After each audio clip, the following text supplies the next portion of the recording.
ፓርኮች በተከበበችው በመሃል 4 ኪሎ በ65% ጠቅላላ ክፍያ የቤት ባለቤት ይሆኑ።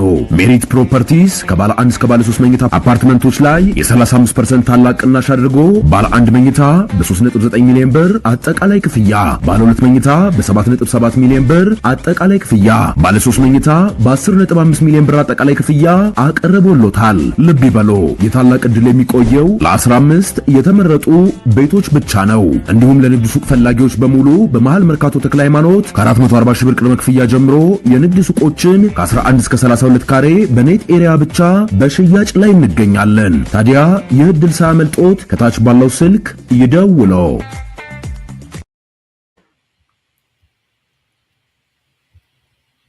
ባለቅኔው የአማራ ሕዝብ ባለ ቀረርቶቹ የዲያስፖራ አፋብኖች፣ ይሄ አሁን የምንነጋገርበት ነው። ርዕሱን በደንብ ዲፋይን እናድርገው። ባለቅኔው የአማራ ሕዝብ ቨርሰስ ባለቀረርቶቹ የዲያስፖራ አፋብኖች፣ የአማራ ፋኖ ብሔራዊ ንቅናቄ ማለት ነው። ገራሚ ነገሮች እየሰማን ነው። በአንድ በኩል ህዝቡ ቅኔ ሲናገር እያየን ነው። በሌላ በኩል ህዝብን እንደ ህዝብ ሲሰደብ እያየን ነው። ቀራርቶ ሲሰማ እያየን ያለን። ይሄን ነገር በደንብ የምናየው ጉዳይ ይሆናል። አንዳንዶች ህዝቡን እንደ ህዝብ ሬሳ እስከ ማለት ደርሰዋል።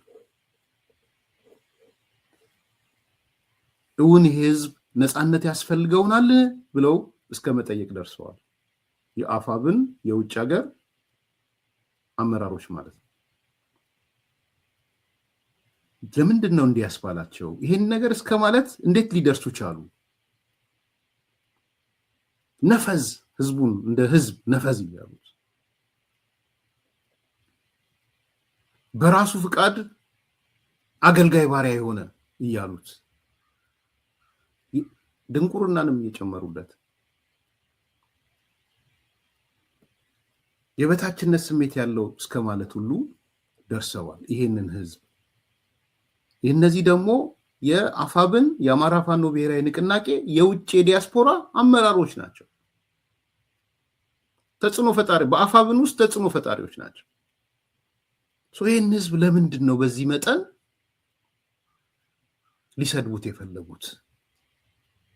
በዝርዝር እናየዋለን። ሁለተኛ የፖለቲካ ፓርቲዎችን 42 የፖለቲካ ፓርቲዎች ይወዳደራሉ ተብሎ እየተነገረን 42 ፖለቲካ ፓርቲዎች እንግዲህ አንዱን ቀንሰውና ብልጽግና 41ዱን የውጭዎቹ አፋብኖች በሚዘገንን ቃላት ነው የሚሰድቡት ይሄንን ህዝብ፣ ይሄንን የፖለቲካ ፓርቲዎች 41ዱን አሳማ ናቸው እስከመባል ሰምተናል። ዛሬ እንስሳ ናቸው የሚል ድረስ ሰምተናል። ዛሬ እንስሳ፣ አሳማ፣ ፖለቲካ የማያውቁ የስልጣን ፍርፋሪ ለቃሚዎች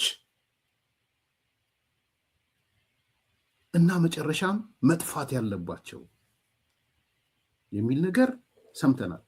ድሉም ቢያገኙ የአፋብን ውጭ ያሉት የአፋብን ድርጅት አመራሮች ወይም ተጽዕኖ ፈጣሪዎች አፋብን ላይ ያሉ እነዚህን ሰዎች እነዚህን ድርጅቶች እስከ ማጥፋት የሚሄድ ውሳኔ ይወስናሉ ማለት ነው። ለምን ይሄ መጣ? እንዴት ሊሆን ቻለ? ለምንድን ነው ህዝቡን በዚህ ልክ የሰደቡት? ለምንድን ነው 42 የፖለቲካ ፓርቲዎችን አሳማ እስከ ማለት የሄዱት? ለምንድን ነው?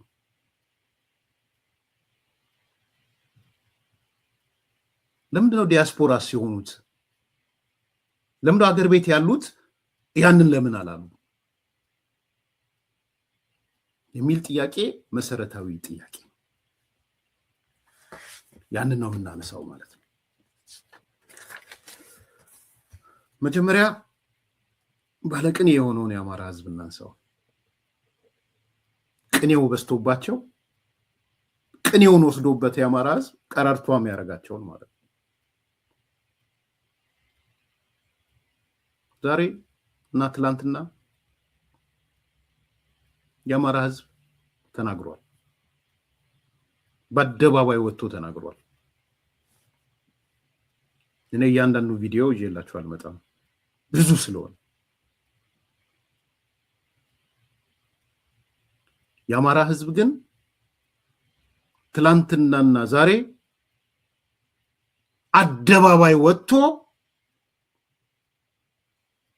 ምን እንደሚፈልግ ቅኔው ምን እንደሆነ ነግሯችሁ ነው ወደ ቤቱ የገባው።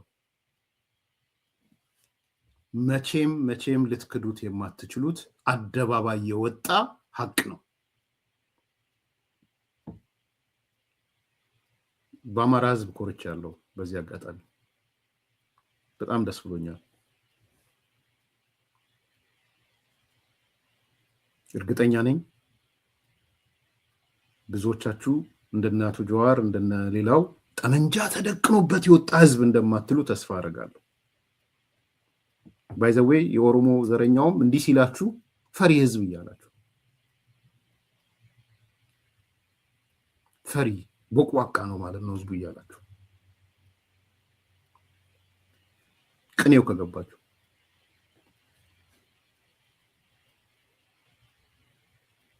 ስለዚህ ትላንትናና ዛሬ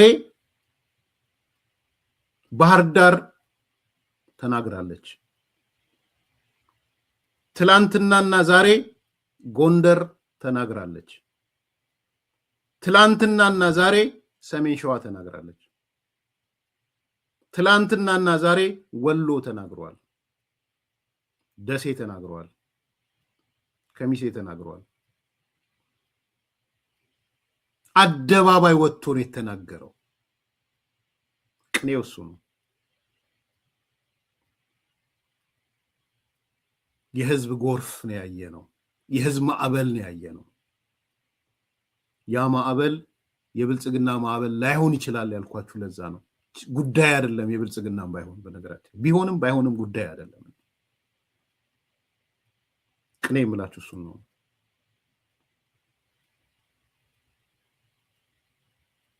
ያ ስትቀጠቅጡት የከረማችሁት አትወጣትም ብትወጣት እንገልሃለን ስትሉት የነበረ ህዝብ ግልብጥ ብሎ ወጣ። ግልብጥ። ያ 90% ተቆጣጥረነዋል የምናስተዳድረው እኛ ነን ብላችሁ አይናችሁን በጨዋጥባችሁ ስትዋሹ ስትደሰኩሩ የነበራችሁ ሰዎች 90% እኛ ጋር አይደላችሁም ብሎ ህዝቡ ወጥቷል። 94% እኛ ጋር አይደላችሁም ብሎ ወጥቷል። ኮምቦልቻ ተናግራለች።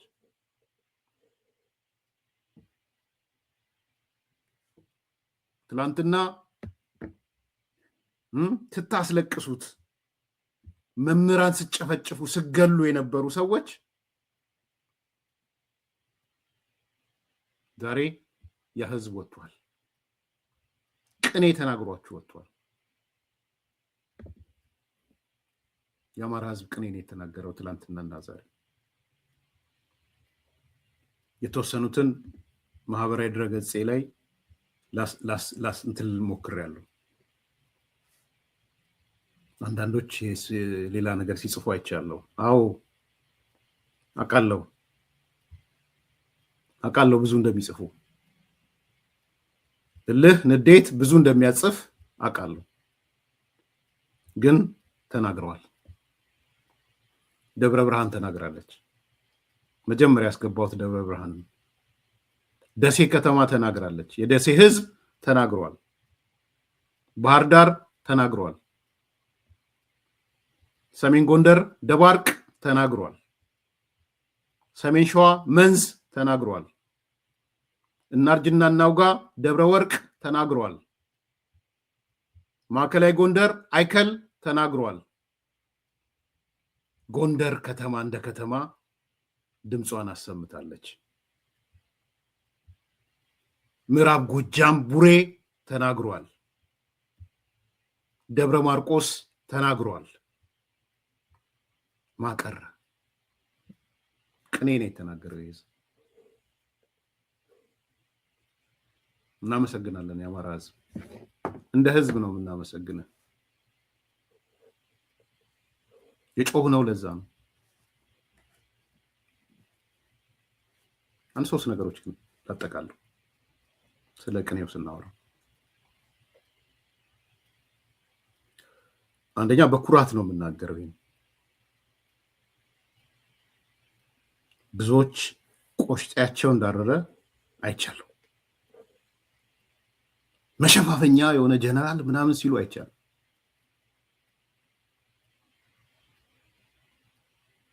ለምን ቆሽጤያቸው እንዳረረም ግልጽ ነው። ቅኔው ነው ያማል። ቅኔው አንድ ዘፋኛለች አይደል? ያማል ቅኔው የምትል ዘፋኝ ያማል ቅኔው በጣም ነው የሚያምር።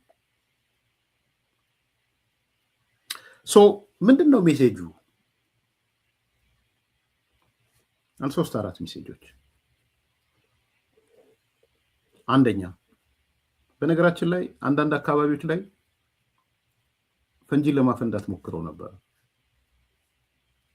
አንዳንድ አካባቢ ትምህርት ቤትን በሞርታር መተዋል።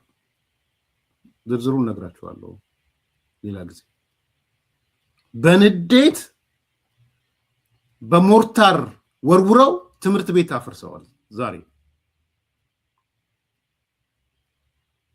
የንዴታቸው መጨረሻ ወደ ትምህርት ቤት ወደ ህዝብ ሆኗል።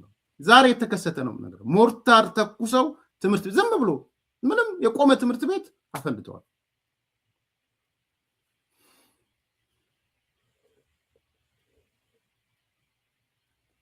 ኮምቦልቻን አንስቻለሁ። ደነቀ ያላነሳኋቸው ይቅርታ አድርጉልኝ። በጣም ብዙ ነው። ከምር በደስታ ውስጥ ሆኜ ነው ያየሁት። እውነት ለመናገር ፖለቲካም አይደለም ይሄ። የህዝቡ ቅኔ ምንድነው? እውነትም የህዝብ የቅኔ ህዝብ ነው።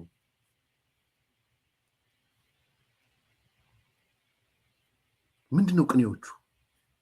ምንድነው የነገረን? ከዚህ በኋላስ ምን ሊሆን ነው የሚችለው? እሱ ነው የፕሮግራማችን ማዕከል።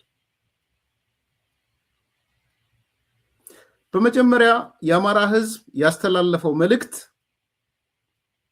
መንግስት የምመሰርተው፣ መንግስት የምለውጠው፣ መንግስት የማጸናው በድምጼ ነው ብሎ ነው የወሰነው።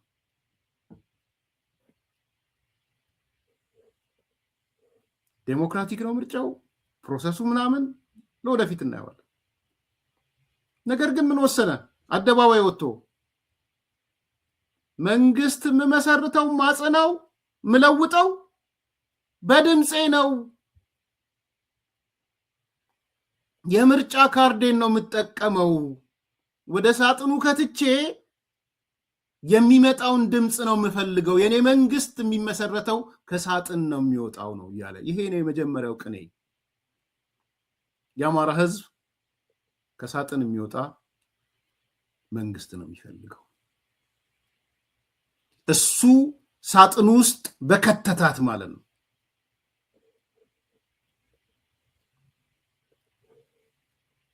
ይሄን ነው በአደባባይ ወጥቶ የነገራቸው።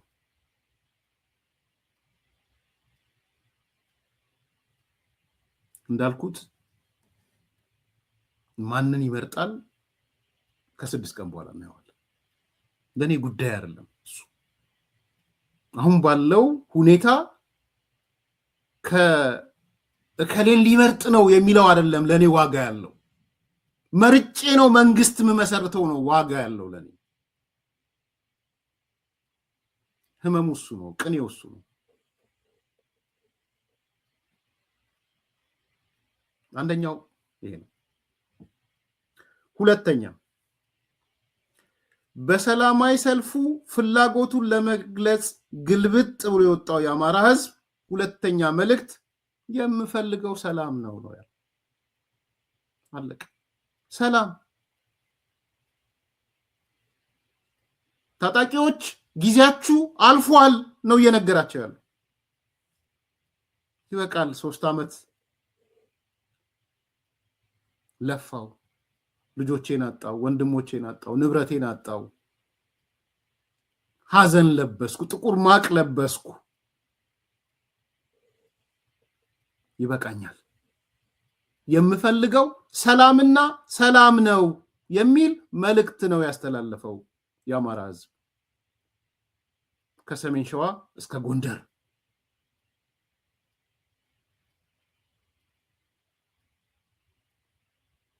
ታጣቂዎች ይበቃችኋል ነው ያላችሁ።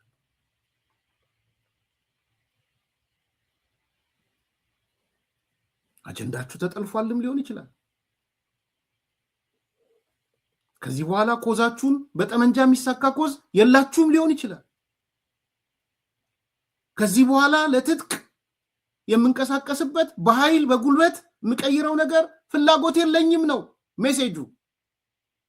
እኔን በጦር መሳሪያ ነፃ አታውጣኝም ነው እያለ ያለው የአማራ ህዝብ። ቅኔው ያማል።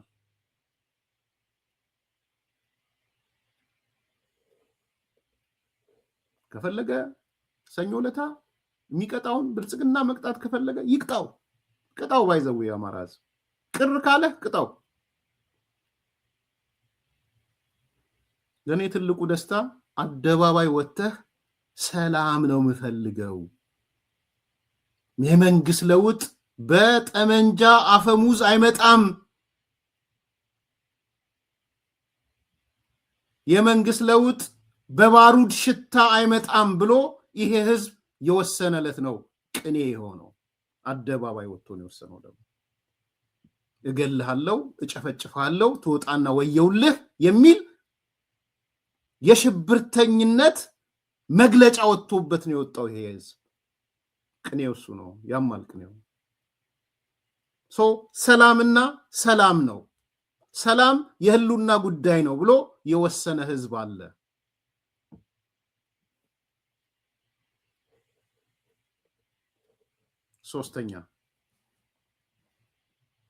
ሶስተኛው የአማራ ህዝብ በእኔ እምነት መልእክት የሰደደው ለብልጽግና ሰዎች፣ ለብልጽግና አመራሮች፣ ለብልጽግና አባላት፣ ለብልጽግና ካድሬዎች ነው መልእክት የላከው። ከባድ ቅኔ ነው ይሄ። ምን አይነት መልእክት ነው ለብልጽግናዎች እየላከ ያለው? በተለይ ለአማራ ክልል ብልጽግና እኔ የምፈልገው ሰላም ነው፣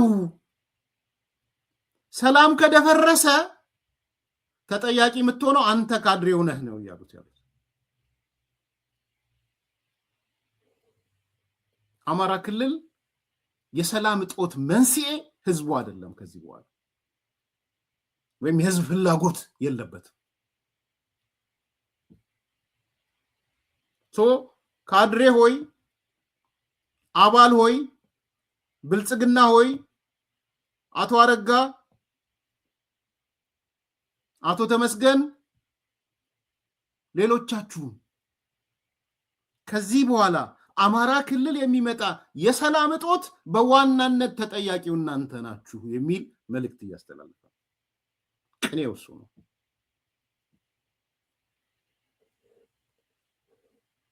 ይሄ ከባድ ቅኔ ነው። እኔም ማምነው እሱ ነው። ከዚህ በኋላ አማራ ክልል ውስጥ የሰላም እጦት ከሰማን ትልቁ ተጠያቂ በብልጽግና ውስጥ ያሉ ካድሬና አባላቶች ናቸው። አማራ ክልል ህዝቡማ በአደባባይ ወጥቶ ሰላም እፈልጋለሁ አለ። እንዳይመስልህ ላንተ ብቻ አልወጣም። የህዝብ ለራሱ ነው የወጣው አደባባይ። ብሶት ነው ያወጣው አደባባይ። እንዳትኮፈሱ ብልጽግናዎች። የሰላም እጦት ከመጣ እናንተ ውስጥ ያለ የውስጥ አርበኛ ነው የሰላም እጦቱ ባለቤት የሚሆነው፣ ወይ ጥቅም የሚያገኝ ወይ ሽርክና ያለው። ወደ ውስጣችሁ ተመልከቱ እያላችሁ እኔማ ሰላም ፈላጊ ነኝ እያላችሁ እኔማ መንግስት ምፈልገው መንግስት ምቀይረው መንግስት ምለውጠው በድምጼ ነው እያላችሁ ነው። ወጥቶ አደባባይ ወቋቴን ከዚህ በኋላ ግን አንዳች ችግር በየአካባቢያችን ቢመጣ የቅድሚያ ተጠያቂው እናንተ የብልጽግና አመራሮች ናችሁ የሚል ሜሴጅ ነው የላከው ይህስ። እኛም ከዚህ በኋላ ጣታችንን መጠቆም ያለብን የብልጽግና አመራሮች ላይ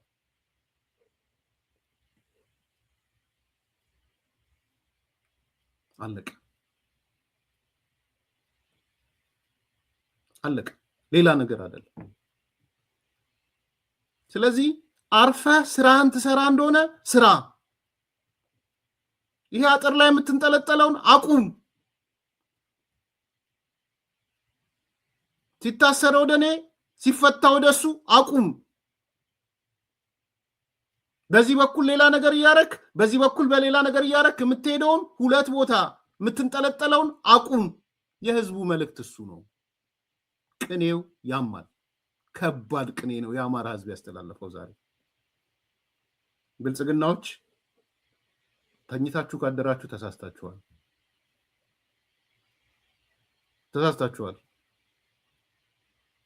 እንቅልፍ ከወሰዳችሁ በደስታ ተሳስታችኋል። ይህ ህዝብ ፍላጎቱን በአደባባይ ገልጿል። የሚተባበረው ነገር የለም። ከታጣቂ ጋር የሚተባበረው ነገር የለውም። ከጠሽጠሽ ጋር የሚተባበረው ነገር የለውም።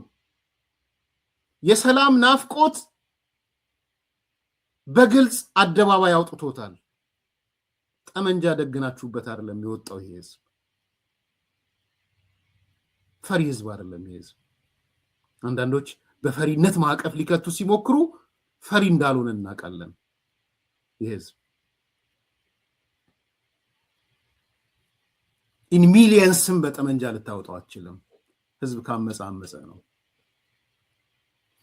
አይተናል እኮ ሲያመፅ በር ዘግቶ ቤቱ ሲቀመጥ እኮ አይተናል። አላየንም እንዴ?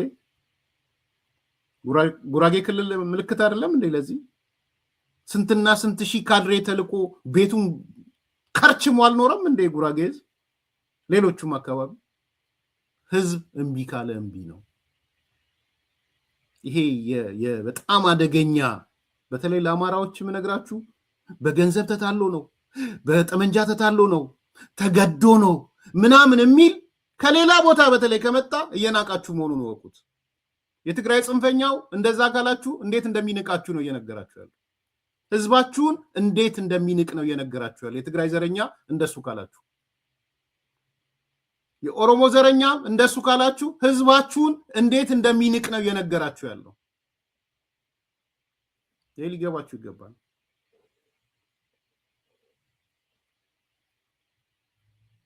ስለዚህ ከዚህ በኋላ አማራ ክልል ውስጥ የሚመጣ የጸጥታ ችግር አይኖርም እያልኩ አይደለም። ባይዘው በጣም ግልጽ እንድትሆኑ ፈልገው ስርዓታዊ ችግር የማይሆንበት ነው እያልኩ ያለሁት እንጂ እዛም ጠሽጠሽ እዛም ትምህርት ቤት ማውደም እዛም ባለስልጣናት መግደል እዛም ተሸሽጎ ቆይቶ ሰዎችን አጥምዶ መግደል ምናምን እሱ ይኖራል፣ ለረጅም ጊዜ ይኖራል፣ ይቀጥላል ለረጅም ጊዜ። ሻዕቢያ አለ፣ ቲፒኤልኤፍ አለ፣ ግብጽ አለች ከጀርባ። እሱ ይቀጥላል።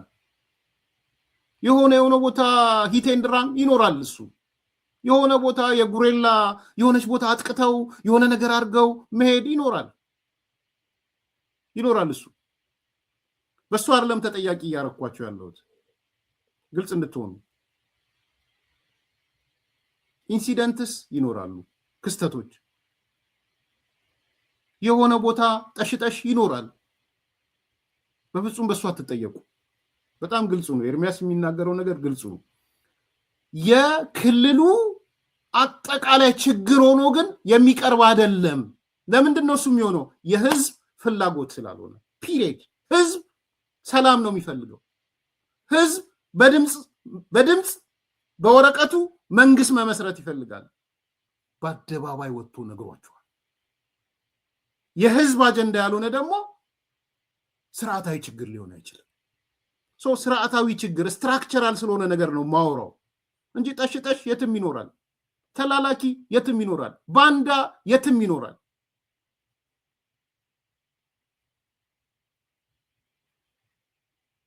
አሁን ግን በግልጽ ለብልጽግና ካድሬዎች የተላለፈው መልእክት ህዝብ በቃኝ፣ ለኛ ደግሞ ኢንተርፕሬት ስናደርገው ይሄ ህዝብ ሁከት፣ ብጥብጥ ወዘተ የሚባል ነገር ከመጣ እንኳን የሚመጣው በታጣቂዎች አቅም ሳይሆን ብልጽግና ውስጥ ባላችሁ ካድሬዎች ሴራ ነው። ይሄ ፌደራል መንግስቱም እንዲያውቀው ፈልጋል። እንቅልፍ የሚተኛበት ሳይሆን የበለጠ ፊትን እንቅልፍን ሳይተኛ አይንን ከፍቶ የሚቀመጥበት ሰዓት ነው። ህዝቡ ከራሱ ላይ አውርዷል። ብታምኑም ባታምኑም ከራሱ ላይ ገፎ አውርዷል። የሚደግፍበት ምክንያት የለም። እህል የሚሰጥበት፣ ነዳጅ የሚሰጥበት፣ እንስሳቶቹ የሚሰጥበት፣ ልጆቹን የሚሰጥበት ኮዙን ጨርሷል። ይሄን ነው በአደባባይ ነገረን።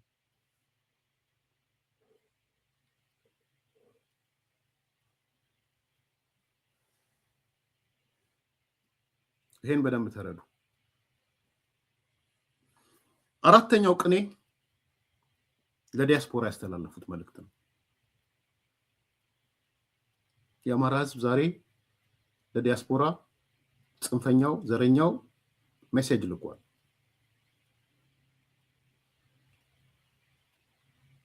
እዛው በጸበልህ የሚል መልእክት ልኳል። የእናንተ ጠሽጠሽ አሜሪካ ተቀምጠህ፣ አውሮፓ ተቀምጠህ፣ ካናዳ ተቀምጠህ እዛው ጠሽጠሽ እናርግ። ማረግ ብችሉ እኮ እዚህ ታረጉ ነበር፣ ስለማታረጉ ዲያስፖራ አፋብን ወይ አርፈ ተቀመጥ። እኛ አንፈልግም። ከሩቅ ሆነ እንደምታየው 100% ምናምን እየተለበለ የሚነገር ውሸት ነው። እዛው በጠበላችሁ አርበኛ ኤክስ እዛው በጠበል፣ ኢኤምኤስ እዛው በጠበል፣ የሻቢያ ተላላኪዎች እዛው በጠበላችሁ፣ እነ ማዛ መሐመድ እዛው በጠበላችሁ። ቅኔው ከባድ ነው ለዲያስፖራው፣ ከባድ ነው። እኔ ኑሬን ማቀው እኔ ነኝ እያለህ ነው አማራው። ሰላሜን ማቀው እኔ ነኝ እያለህ ነው ያለው። አንተ እንደምታወራው አይደለም። ስለዚህ ለዲያስፖራውም አማራው ቅኔውን ልኳል። ይሄ ነው ለቱ ሶኔ በጥቅሉ ለብልጽግና የተወጣ ድጋፍ ምናምን ብቻ አድርጌ አልወስደውም። ተገዶም ወጣ ብዬ አላምንም። ጠመንጃ ተደቅኖበት የሚወጣ አማራ ህዝብ አለ ብዬም አላምንም። የማምነው ምንድነው መልእክት ማስተላለፍ ፈልጓል። ይሄስ ግልጽ የሆነ ግልጽ ሜሴጆች ማስተላለፍ ፈልጓል።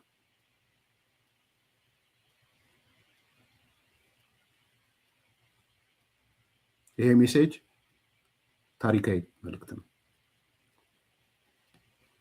የሰራችሁ ሰዎች ምስጋና አለኝ። የመዋቅሩን ስራ ያስተዳደሩን ስራ እያዋደኩ አይደለም። ጥሩ ስራ ነው የሰራችሁት። ጥሩ ነው፣ የመለወጥ ምልክት ነው። ግን ደግሞ ከናንተ በላይ ህዝቡ ገብቶታል። ስለዚህ ቅኔውን መናገር ፈልጓል። ይሄ አንደኛው ሳይድ ነው። ይሄን አንደኛው ሳይድ ነው። ሁለተኛው ሳይድ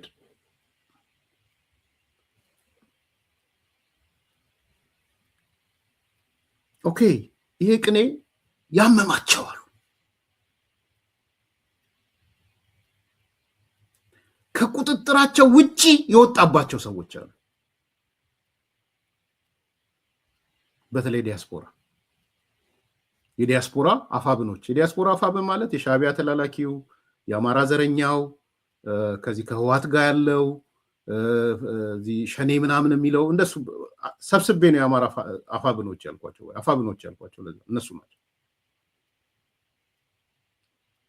እዛ ዙሪያ ያለ የዲያስፖራው የአፋብኖች የፕሮፓጋንዳ ክፍልም ተወካዮችም ማለት ነው።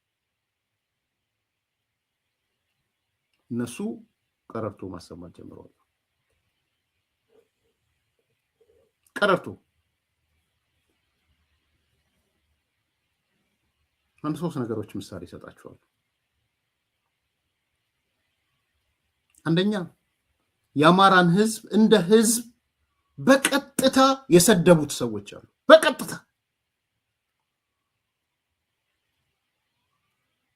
እነዚህ ማለት የአፋብን የዲያስፖራ ተወካዮች ናቸው። እና አስረስን ቁጭ ብድግ የሚያደርጉ ማለት ነው።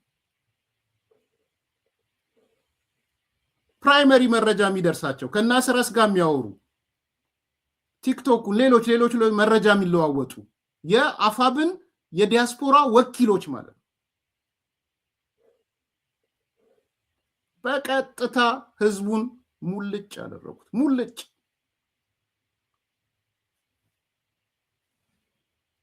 ሬሳ አሉት። ይህን ህዝብ የደነቆራሩት። ይህንን ህዝብ ነፈዝ አሉት። ይህንን ህዝብ የበታችነት ስሜት የተጣባው አሉት። ይህንን ህዝብ በራሱ ፍቃድ ባሪያ የሆነ አሉት። ይህንን ህዝብ እውን ይህ ህዝብ ነፃነት ያስፈልገዋልን ብለው ጠየቁ። የነሱ አይደለም፣ ይሄ ከናስረስ የመጣ ጥያቄዎች ናቸው።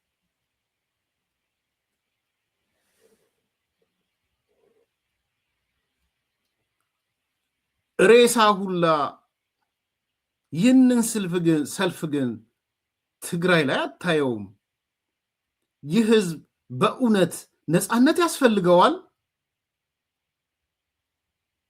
እንግዲህ የቅዳሜ ገበያ ወደ ሰኞ ገበያ የተቀበለ የአስረስ የዲያስፖራ ፕሮፓጋንዳ ክፍል ነው። ይሄ የአስረስ ቀላል እንዳይመስላችሁ። ትንንሽ ሰዎች ነው የሚጠቀሙት። ባይዘው ጭንቅላታቸውም ትንንሽ ሆነ፣ የማሰቢያቸው በጣም ትንንሽ ጭንቅላት ያላቸው። ትንንሽ ጭንቅላት መጠቀም ለጭካኔ ባይዘው ይጠቅማል።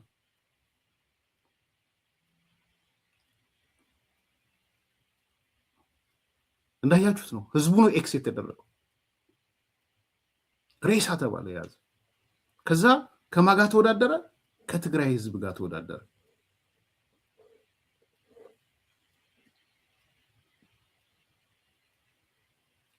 ይሄ የአንድ የሆነ እውቀት አልባ ሰው ምናምን እውቀት አልባ እንደተጠበቀው ነው አይደለም። የአስረስ የውጪ ወኪሎች ናቸው እነዚህ። የአፋብን የውጪ ወኪሎች ናቸው። ይታወቃል ደግሞ ብዙዎቻችሁም ታውቃላችሁ።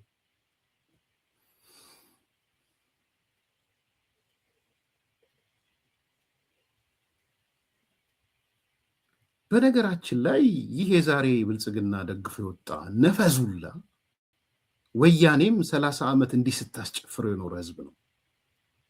በራሱ መተማመን ያቆመ፣ በበታችነት ስሜት ያለቀ፣ ባርነትን በራሱ ፍቃድ የተቀበለ ከደነቆረ ህዝብ ክፍል ይህ አይነት አሸብሻቢነት የተለመደ ነው። የሚገርመኝ የዚህን ኋላ ቀር ህዝብ አካል ስህተት ለማለባበስ የምትሞክሩ ማፈሪያዎች ከነሱ የማትሻሉ ናችሁ። ተገዶ ነው ገለመሌ የሚል ምክንያት አይሰራም። አልተገደደም። እዚህ ጋር ስልክ ነው። አልተገደደም። ተገዶ አይደለም የሚወጣው። ህዝብ አቅም አለው። እምቢ ካለ እምቢ ነው። እውነት ብላችኋል። የዲያስፖራ ወኪሎች ከሰኞ ገበያ ከእሑድ ገበያ ወደ ሰኞ ገበያ የተቀየረ የሰኔ ሰኞ ስኳር ይቀብልኝ ብሎ ቡክርናውን ለሚሸጥ ልጆች በጫካ በዱር በገደል እየሞቱ እያየ ገዳይን የሚያሞግስ ይህም ህዝብ አካል በግሌ ለእኔ ብቻ ቁሞ የሞተ ነው።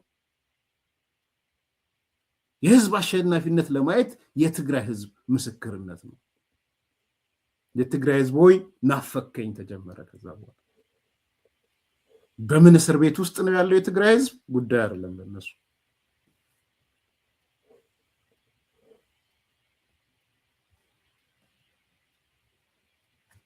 ይሄው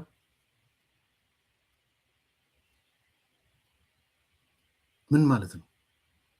ምንድነው የሚገባችሁ? ይሄ የአስረስ ድምፅ ነው። ባይዘው እንዳትሸወዱ። የአስረስ አንደበት ነው። ይሄ የአስረስ ማረድ አንደበት ነው። ከአስረስ ጋር ንግግር የተደረገበት ነገር ነው። ከባዶ የመነጨ አይደለም።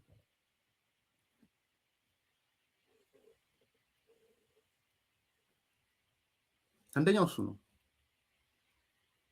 ሁለተኛ የፖለቲካ ፓርቲዎች ናቸው የተሰደቡት። እነሱ ላይ እመጣለሁ በቪዲዮ።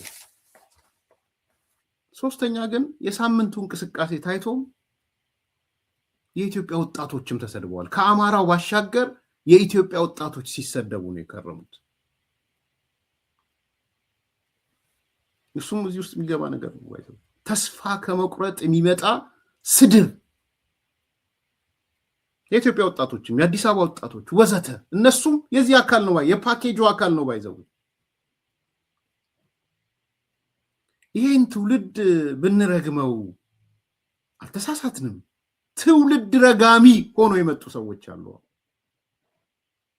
ደግሞ አንጸጸትም። ይሄን ትውልድ ብንረግመው መረገም ያለበት ትውልድ ነው።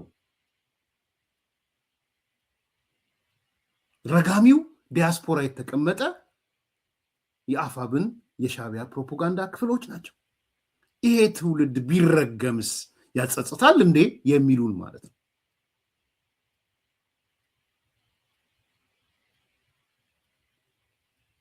ኧረ እንደውም የኬንያ ሰዎች አስቀኑን፣ ኬንያዎችን ቀናንባቸው። ለምንድን ያልሞተው? ኬንያ 4 ነው 6 ሰው ሞቷል። አሁን ለምንድን ነው 6 ሰው ያልሞተው? እኔ ግን ልጆቼን አሳድጋለሁ፣ ጥሩ ገንዘብ አገኛለሁ በዩቲዩብ። ለምን? ዘገባውን ሰርቼው 6 ሰው አገዛዙ ጨፈጨፈ ብዬ ሰርቼ ድራፍት ቤት ነው የሚሄደው። ከዛ ቦታ ባይዘ ጥብስ ቤት፣ ቁርጥ ቤት ነው የሚሄደው። ልጆቼን ላመጣ ነው የተሯሯጥኩ ወደ ትምህርት ቤት ወደ ምናምን የሚሄደው። ትልልቅ ስቶሮች ነው ምግብ ልገዛላቸው የሚሄደው። ኦርጋኒክ ነው። ስንት ነው ፐርሰንቴጁ? ኮሌስትሮሉ ስንት ነው? የሹገር መጠኑ ስንት ነው? የፕሮቲን መጠኑ ስንት ነው? ካርቦሃይድሬቱ ስንት ነው? ምናምን ብዬ ለክቼ የምገዛው እህል አለ፣ ወተት አለ፣ ሌሎች ሳፕላይስ አለ። ለሱ ገና እሮጣለሁ። እንዴት የኬንያ ወጣት እንዴት ናፈቀኝ ኬንያ። 6 ሰው ለምን አልተገደለም?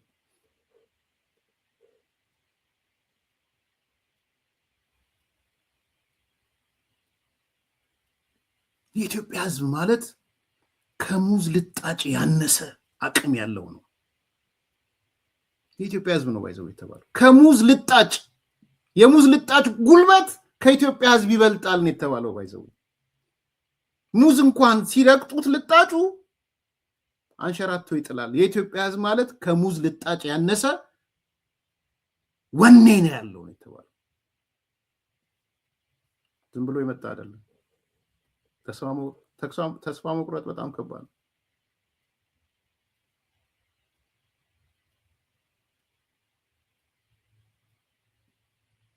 አንዳንዶችም አብረው ለራሱ ቁስል ባዕድ የሆነ ህዝብ እያሉ አርቲፊሻል የማስመሰል ድራማቲክ የሆነ ድንዙዝነት ስብዕና ወጣቶቻችን ተላብሰዋል እየተባለ ነው። ለምን የኛን አልደገፋችሁም?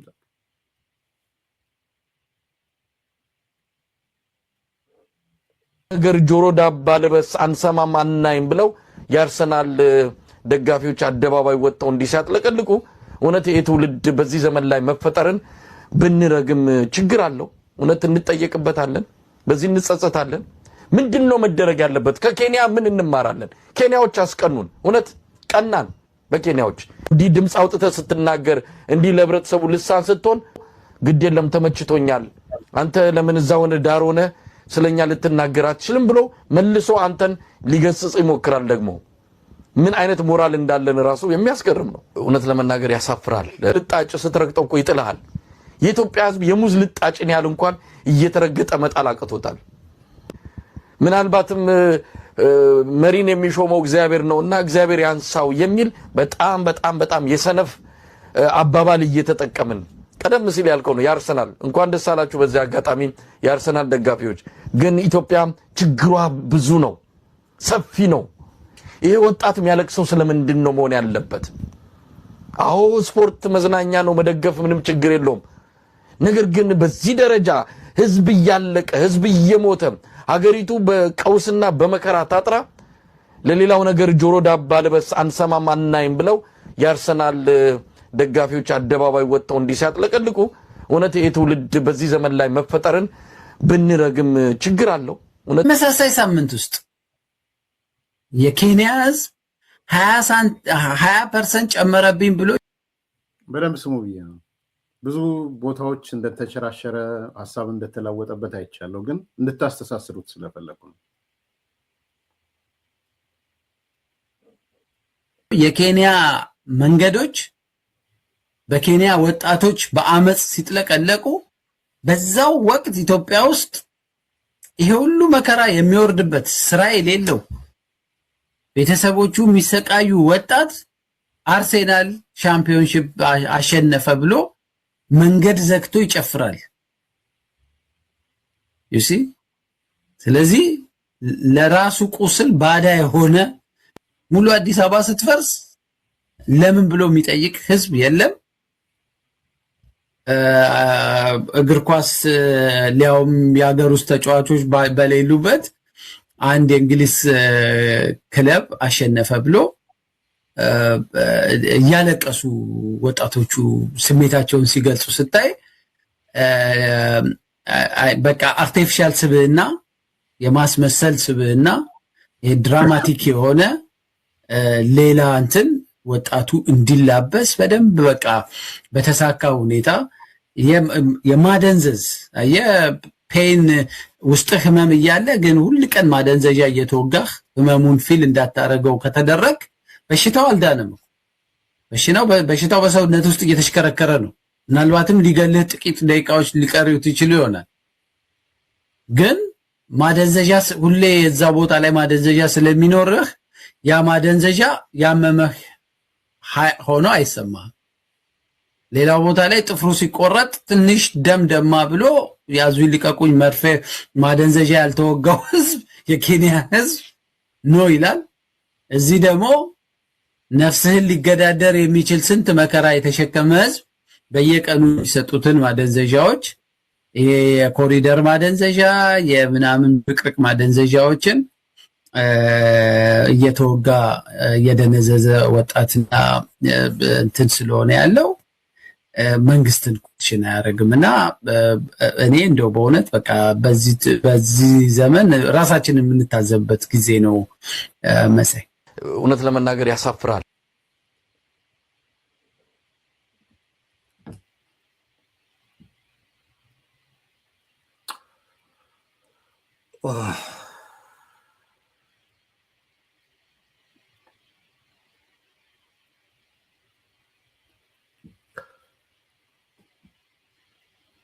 አዝናለሁ፣ በጣም አዝናለሁ፣ አፍራለሁ። አንዳንዶች የሰጠዋቸው ቦታ ነበረ። አንድ ጋሽ ያሬድ አይነት ሰው አክብሮት ነበረኝ። ሪዝን አውት የማድረግ ቢቃወምም ምክንያታዊ የመሆን ያንን ምክንያታዊነት እንዴት እንዳጣው በጣም ነው የገረመኝ። አንድ የሆነ ያልገባኝ ያላወቅኩት ነገር ያለ ይመስለኛል። ፐርሰናል የሆነ አላቅም።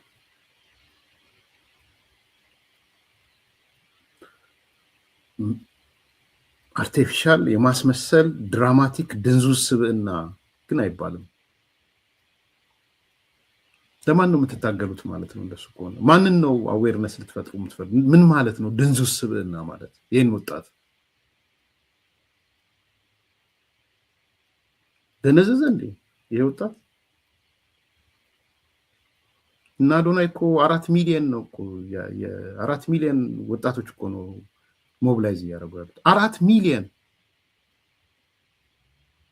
አንዳንዶች ቪዲዮ ቆርጠው ከታማኝ ጋር ያነሳሁትን ሲያዟዙሩ አይቻለሁ። እኔ በምን የምትተረጉሙት ጉዳይ አይደለም፣ ግን አሁንም ጠይቃለሁ 4 ሚሊዮን ሞቢላይዝ የሚያደርገው አዶናይ ዛሬ አቶ ታማኝ መጥቶ 4 ሚሊዮን ሞቢላይዝ ካደረገ እኔ ተሳስቼ ነበር እላችኋለሁ። ምንም ችግር የለም።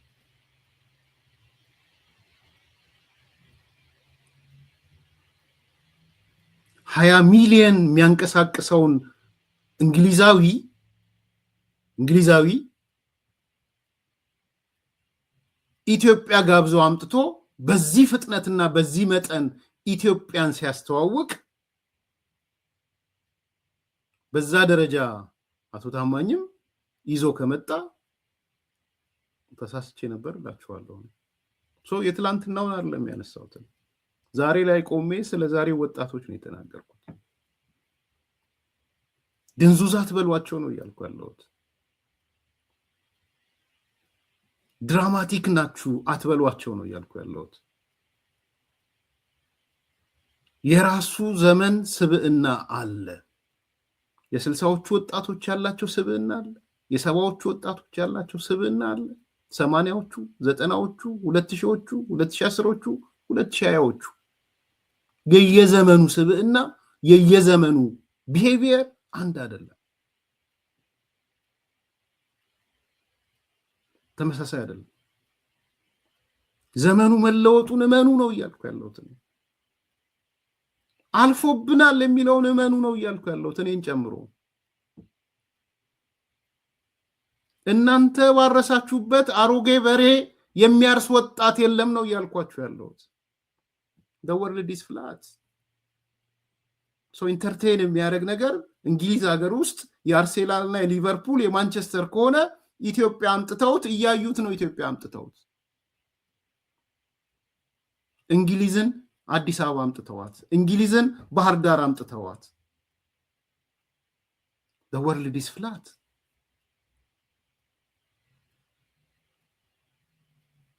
ምን ነው የኛ ልጆች አንዳንዶቻችሁ ጋር እኮ ሄድ ነበር ምናምን ቦል ምናምን ይባላል አሜሪካ ውስጥ። ታብዱ የለ እንዴ በ10,000 ብር ምናምን ስታስይዙ እኮ አይቻለሁ ቁጭ ብዬ። እኔ ጨዋታውን ብዙ የኔ ዘመን አይደለም እኔ አላውቀውም። የለም እንዴ 40 ኪሎ 50 ኪሎ ስጋ ተገዝቶ ያበሻ ሬስቶራንት ውስጥ ተቀምጦ የአሜሪካ ምናምን ኳስ ጨዋታ ነው ተብሎ የለም እንዴ? እብደት የለም እንዴ? አናቀውም? አንተዋወቅም? ዛሬ ዓለም ጠፍጣፋ ናት። ሱፐር ቦል ቴንክ ዩ $10,000 ጨረታ አይቻለሁ። ከሄጄ የሆነ ቤት አንድ ሰው ወስዶኝ አበሾች ያሉበት ከሌ ያሸንፋል ከኔ ያሸንፋል ተብሎ ማለት ራሱን የቻለ እኮ ጋምብሊንግ ነው። ዓለም ጠፍጣፋ ስለሆነች የግዴታ ስለ አርሰናል እና ማንቸስተር እንግሊዝ ያለው ሰው አይደለም የሚጨነቀው፣ እዛ ውስጥ ኮሚትዶ ነው የሚገባው። እንደናንተ ተገትረሽ ቅሪ አይደሉም። ይሄ መረዳት ያስፈልጋል። የኬንያ ወጣቶች አስቀኑ። አሁን ይሄን ተናጋሪ ከሞቱት 6 ልጆች አያርገው የሱ ልጅ ቢሆን ኖሮ ደስተኛ ነው? የሱ ወንድም ቢሆን ደስተኛ ነው? ኬንያ ውስጥ ከሞቱት በቃ አንደኛው የተነጣጠረበት የሱ ታናሽ ወንድሙ፣ ታላቅ ወንድሙ ወይም ልጁ ወይም የሆነ የቅርብ ሰው እንደዛ ደስተኛ ነው ይሆን ነበር? ለምንድን ነው የሞት የሚለምንልን?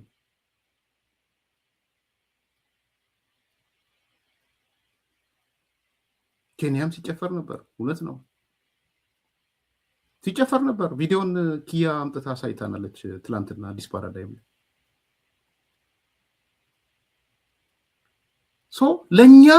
ለኛ ወጣቶች ልዩ የሚያደርገው ነገር ምንድነው? ያንተን የሁከት የግርግር የብጥብጥ አጀንዳ መቀበል አለበት። ዘናንተ ዶላ የተሻለ ገንዘብ ማግኘት አለበት በዩቲዩብ። አንዳንዴ ያዝናለሁ በጣም አንዳንድ ነገሮች ስለማቅ ደግሞ የበለጠ አዝናለሁ።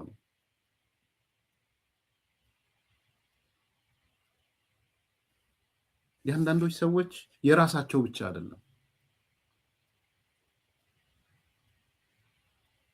የአንዳንድ ሰዎች ደጋግሜ እንደማነሳው ክንዳቸውን ጉድጓድ ውስጥ ከተው የዘንዶውን የጉድጓድ ርቀት የሚለኩ ናቸው። ይህን አውቃለሁ፣ አብሬ እኖራለሁ። የሆነ ሰው መናገር የማይፈልገውን ነገር ላንተ ጠቅጥቆ ይነግራል። እውነት መስሎ አንተ አግሬሲቭ ሆነ ወጥተህ ትናገራለህ። ዝም ይላል ሌላው ቡድን። የዘንዶ ጉድጓድ መለካት የተለመደ ነበረ ኢሳት ውስጥ። የዘንዶ ጉድጓድ መለካት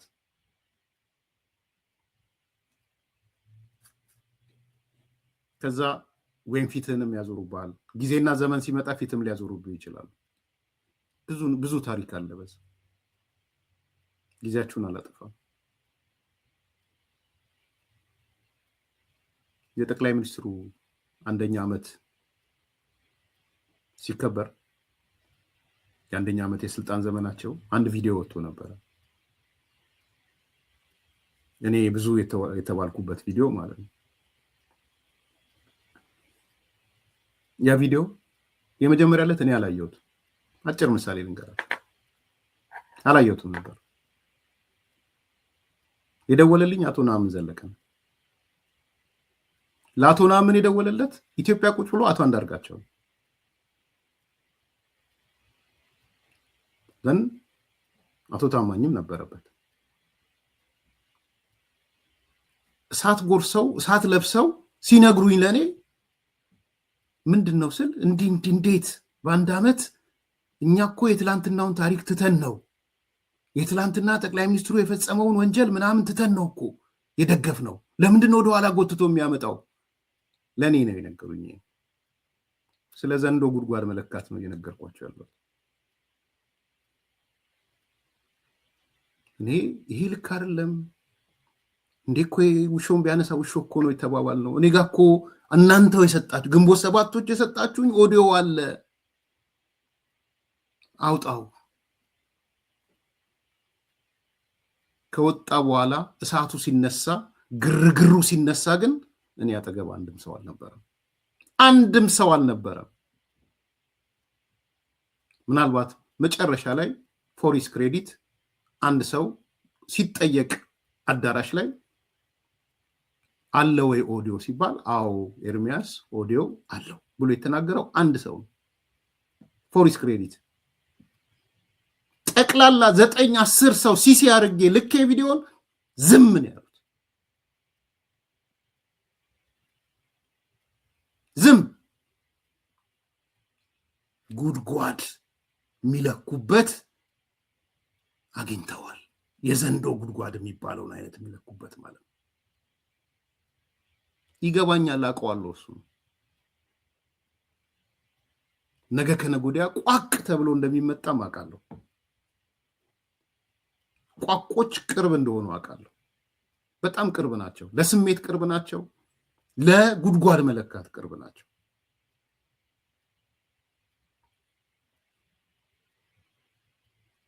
ነገ ከነገ ወዲያ ቋቅነት ይመጣል፣ አትጠራጠሩ። ግን ለምን ያ ወጣት ዘመኑ ሌላ ዘመን ነው የሚደሰትበት፣ ኢንስፓየር የሚሆንበት ሌላ ነው፣ ሌላ ዓለም ነው ያለው። አዲስ አበባ ፈርሳለች ሲል ሰማሁት። ምኑ ነው የፈረሰችው? አዲስ አበባ የቱ ጋር ነው የፈረሰችው? ምንድነው መፍረስ?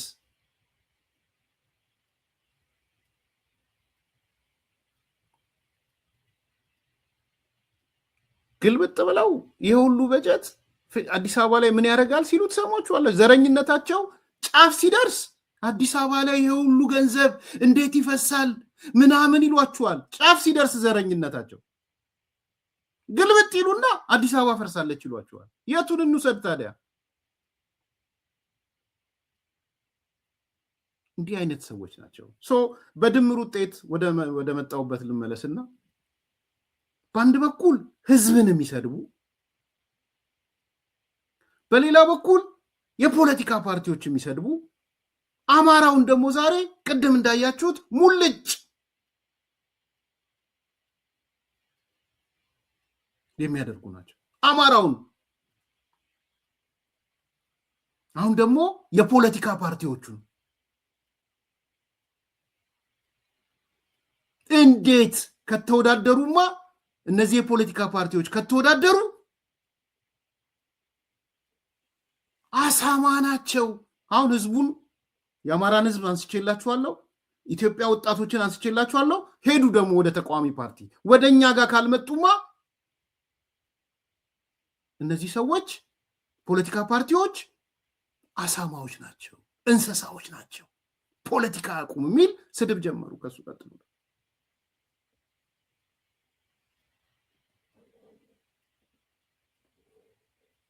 ገው መንግስት ምንድነው ካልከኝ እንደምንም ተብሎ ምርጫ ተደረገ ተቃዋሚዎችም አሉ የሚል ይሄ ከሆነ ደግሞ መንግስትን ለማጋለጥ ፕሮሰስ ነው ከተባለ በፕሮሰስ ውስጥ ነጥብ ለማስቆጠርና በህዝብ ውስጥ ታማኝ ለመሆን በሚመጣውም የወደፊት ሂደት ውስጥ ተሳታፊ ለመሆንና የህዝብ አመኔታ እንዲኖርህ በማድረግ መንግስትንም ደግሞ ነጥብ እንዲጥልና እንዲገደድና እንዲዋረድ ማድረግ ካለበት አሁን ቦይኮት ማድረግ ነው እንጂ ጆይን ካደረከው መንግስትን ተጠቀምከው ነው በስልት ደረጃ። እና ቦይኮት ማድረግ ደግሞ በፖለቲካ ውስጥ ያለና የተለመደ እውቅናና ቅብልነትን ሂደቱን አስፈላጊ አይደለም ብሎ ማድረግ ከፖለቲካ ትግሎች አንዱ ነው። የህዝብን ድጋፍ የሚያገኙት አሁን በምርጫ ውስጥ ቢቀጥሉ ነው ከምርጫው ቢወጡ ነው? መንግስትን የሚጎዱት በምርጫው ቢቀጥሉ ነው ወይስ ከምርጫው ቢወጡ ነው? የዓለም አቀፍ እውቅና የሚያገኙት በምርጫው ቢቀጥሉ ነው ከምርጫው ቢወጡ ነው? እነዚህን ሁሉ መመዘኛዎች ሳይ በሂደት ውስጥ በመቆየታቸው ድርጅታቸውን ይጠቅማሉ፣ ራሳቸውን ይጠቅማሉ ወይስ ይጎዳሉ? እና እነዚህ ሁሉ ነገሮች ሳያቸው በምርጫው መቀጠላቸው የበለጠ ፖለቲካ አለማዋቂያቸውንና የውሳኔ አሰጣጥ ብቃት እንዳላቸው ወይም ደግሞ በገዢው ፓርቲ በአብዛኛው አባላቸው እንደተጠለፈ ነው የሚያሳይ። ይሄ ከሆነ ደግሞ ወደፊት ያላቸውን ተቀባይነት ይቀንስባቸዋል። እንደምንም ብለው ግን ህዝብን ምክንያታቸውን አሳምነው ከዚህ ሂደት ውስጥ ቢወጡ ወደፊት በሚኖረው ነገር ውስጥ ህዝብ ያምናቸዋል፣ አባላቸው ያምናቸዋል፣ የድርጅታቸውም ተቀባይነት ባለም ይሆናል፣ በመንግስት ላይም ነጥብ ያስቆጥሩበታልና በዛ ደረጃ ነው ማየው ነው። ስለ ፖለቲካ ፓርቲዎች ደግሞ ተጀመረው ሲጮሁባቸው ነው ውጡ ቦይኮት አድርጉ ምን ሲሏቸው ኖሮ አንወጣም አሏቸው።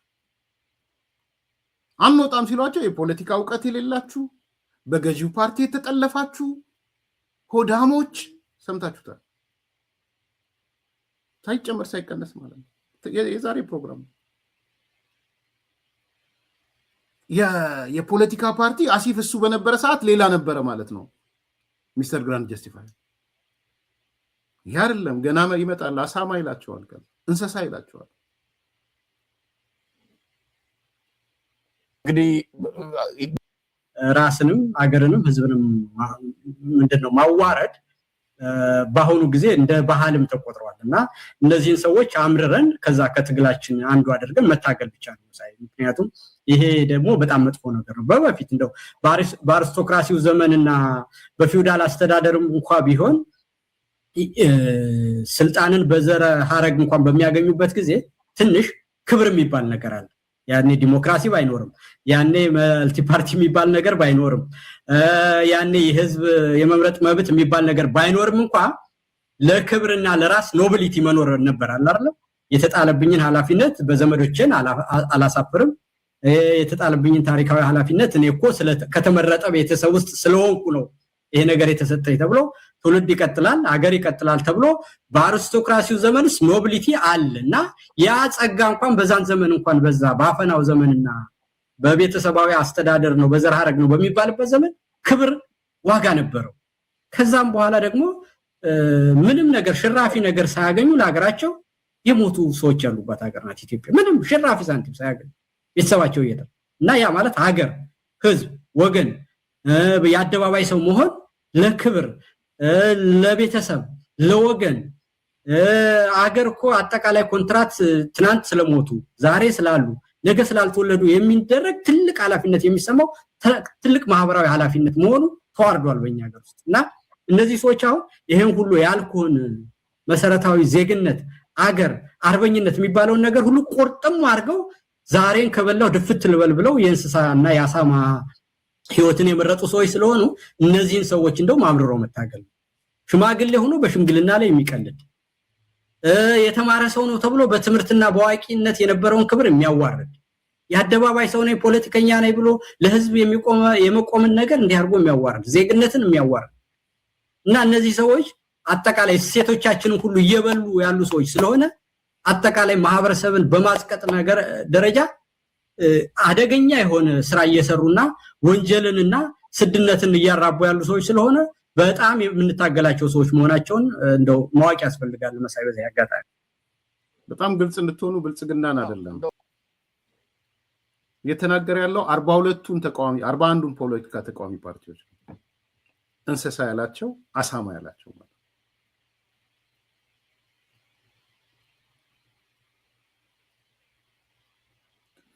እንደው ምንም እንትን አላላችሁም አልሰቀጠጣችሁም?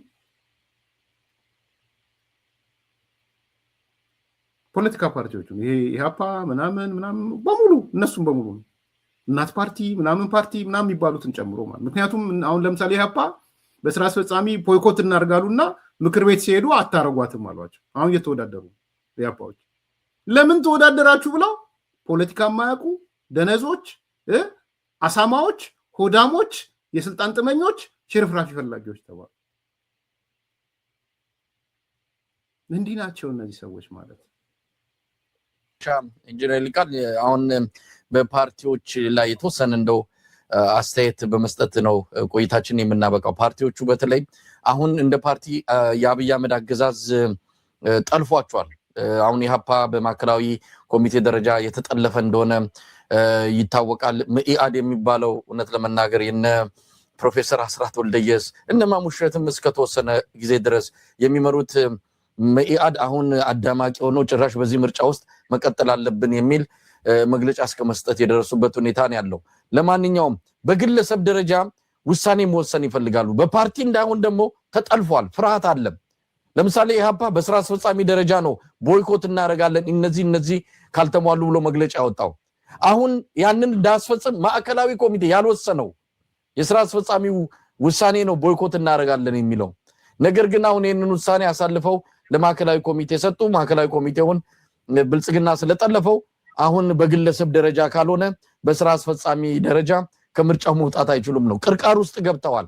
ግን ምንም ይሁን ምን በግለሰብም ደረጃ አንዳንዶች እያደረጉት ነው። በዚህ ወቅት ላይ እነዚህ ፓርቲዎች በግለሰብም ይሁን በቡድን ደረጃ የሚወስዱት ነገር ወሳኝ ይሆናል ለራሳቸው። በተለይ ምን ማለት ይቻላል እዚህ ላይ እንደው በዚህ ምክርም ካለ አንዳንዶች ግድ የለም ጫና እንፍጠርባቸው።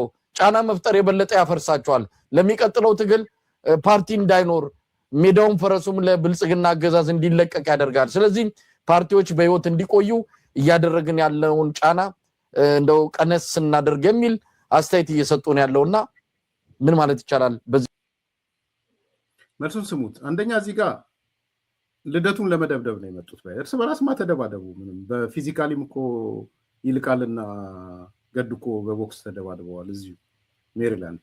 ስለዚህ ተደባደቡ እናንተ።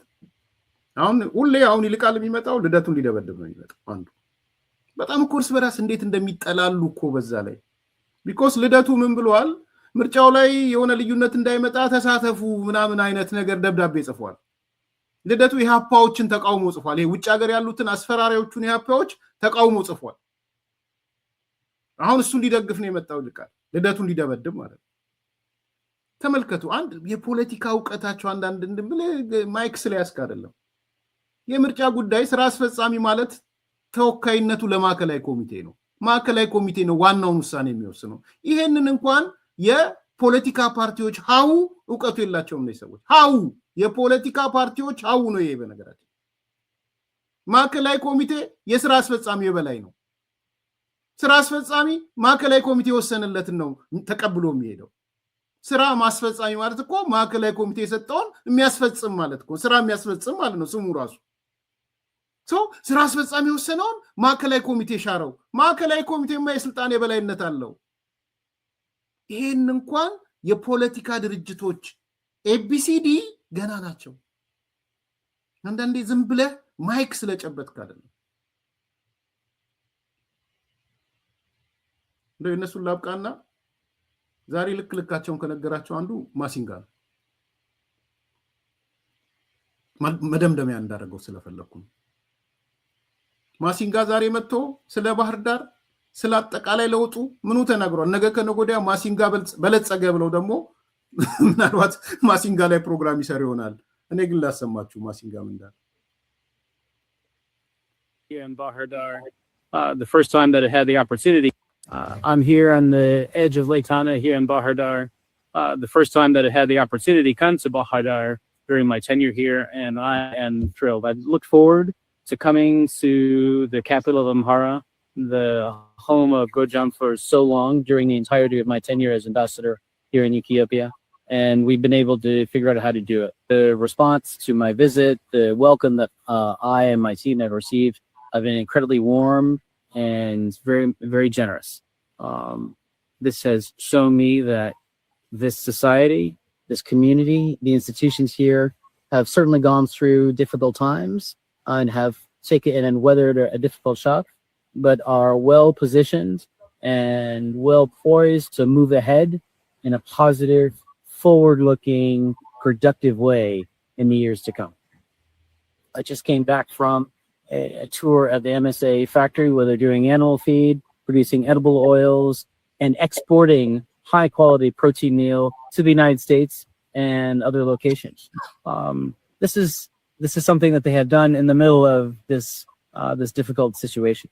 They are transforming the economy, not just in Bahir Dar and Amhara, but the entirety of Ethiopia through innovation, investment in technology, much of which comes from the United States, and a vision.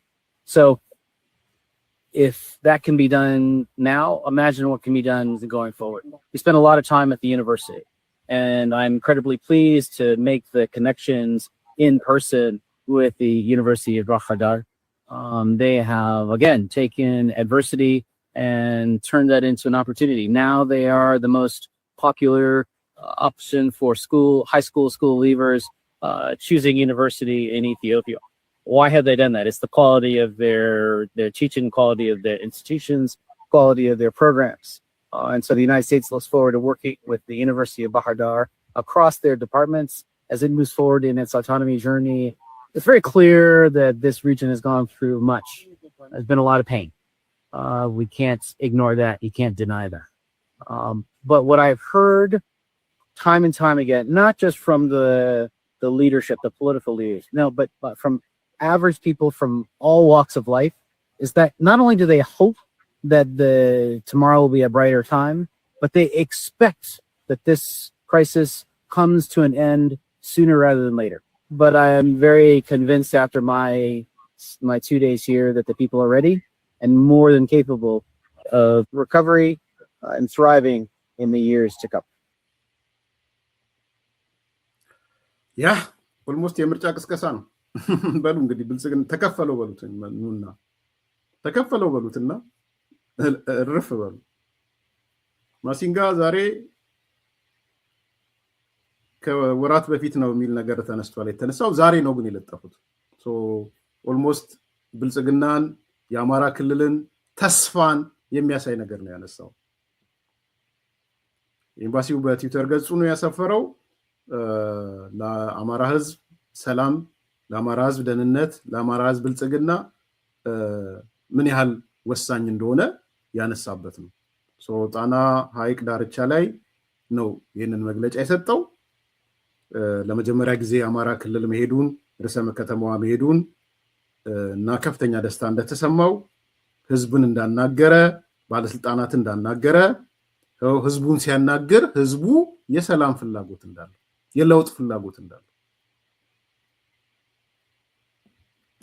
እና ክልሉና ህዝቡ እጅግ ፈታኝ የሆኑ ጊዜያት ማሳለፋቸውን እና ከፍተኛ ስቃይ ውስጥ መቆየታቸውን አስምረዋል።